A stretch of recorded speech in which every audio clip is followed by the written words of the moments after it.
All right, think about this for a second. What's the last thing you did? Maybe you flipped on a light or checked your phone? Well, that invisible power you just used, that's exactly what we're diving into today. Current electricity. This isn't the static stuff. This is the electricity that moves, the stuff that actually does work and, makes our entire modern world tick. So let's get right into it.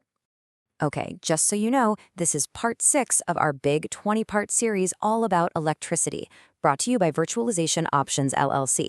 If you've been with us, awesome. You know we're building this up piece by piece. But hey, if you're just jumping in now, don't worry about it. This is actually a perfect spot to start.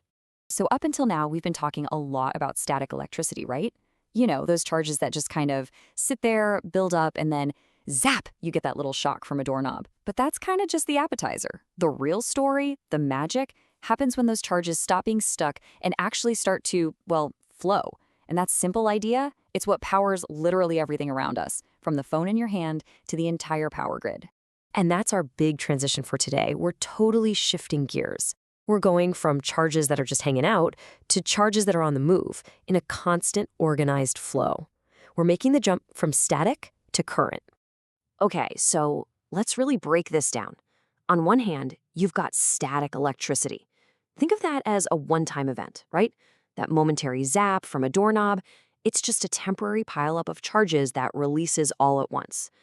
But then you've got current electricity, and that is a whole different ballgame. This isn't a zap, it's a flow. It's continuous, it's steady, it's the power coming out of your wall outlet. One's a tiny spark, the other is the engine that runs pretty much everything. So, how can we even picture this flow? The best way, honestly, is to think about a river. Let's just, for a minute, stop thinking about electricity as a spark and instead picture this powerful, moving river made of pure charge. Because really, that's what it is. At its very heart, electric current is just an organized, continuous flow of electric charge. And those two words right there, organized and continuous, they are absolutely key. This isn't some chaotic mess of charges bumping around. No. It's more like a disciplined march, a steady stream moving with purpose from one place to another. But what gets them moving? Why do they flow in the first place? Well, let's go back to our river. Why does a river flow? It flows downhill from high ground to low ground. It's the exact same idea with electricity. The charges flow from a spot with high electrical potential, you can just think of that as high pressure, to a spot with lower potential. It's that difference, that slope, that creates the push. Okay, but this river of charge can't just go wherever it wants. It has to follow some rules. It needs two absolutely essential things, and I mean, they are non-negotiable. I like to call them the push and the path. If you're missing either one of them, you get, well, nothing. So here's the deal. First, you gotta have the push. That's something like a battery or a generator. Its whole job is to create that difference between high and low potential. And second, you need the path. This has to be a continuous, totally unbroken loop for those charges to travel along. We call that a circuit. And seriously, if you take away the push, or if you break the path, the flow just stops instantly. And here's a perfect picture of that push and path in action. See? The power source, that's our push. And then the wires and the light bulb, they make up the complete loop. That's our path. So the electricity flows out from the source, goes through the light bulb, which, by the way, we call the load, and then travels right back to where it started. It's this perfect, continuous, closed journey. This whole idea of a complete path, it explains something we use every single day without even thinking about it, a light switch. It's actually ridiculously simple. When you flip a switch off, all you're doing is creating a little tiny gap in that path. You're breaking the circuit. And as soon as that path isn't complete anymore, the current can't flow, and poof, the light goes out. Okay, so now that we've got the basics of flow down, it gets a little more interesting. Turns out, not all current is the same.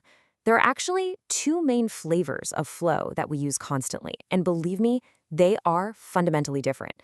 So let's talk about direct versus alternating current, or DC and AC. So what is the difference? Well, direct current, DC, is pretty straightforward. It just flows in one single steady direction. Think of a nice, calm river flowing one way. That's the kind of power you get from batteries. But then there's alternating current, AC, and it's kind of wild. Instead of a calm river, it's more like a frantic tide that's constantly reversing itself. I mean, it's going back and forth, 50 or 60 times every single second. And that's the power that's coming out of your wall. So, where do we actually see these two in the real world? It's pretty simple, actually. DC power, that's the king of anything portable. If it's got a battery, it's running on DC. We're talking smartphones, laptops, all the electronics in your car. Now, AC power, that's the heavy lifter. It's the workhorse for our homes and the entire power grid. Your big appliances, the fridge, the washing machine, and the whole network that gets electricity to your house in the first place, yep, that's all AC. Okay, so let's recap. We know that charges can flow. They just need a push and a path. Simple enough. But, that just opens up a whole new set of questions, doesn't it? Like what controls how strong that push is, and what actually determines how fast the charges flow? And maybe most importantly, is there anything that gets in their way and slows them down? Well, that, my friends, is where things get really interesting, because we're about to talk about voltage and resistance, and that's exactly what we're tackling next.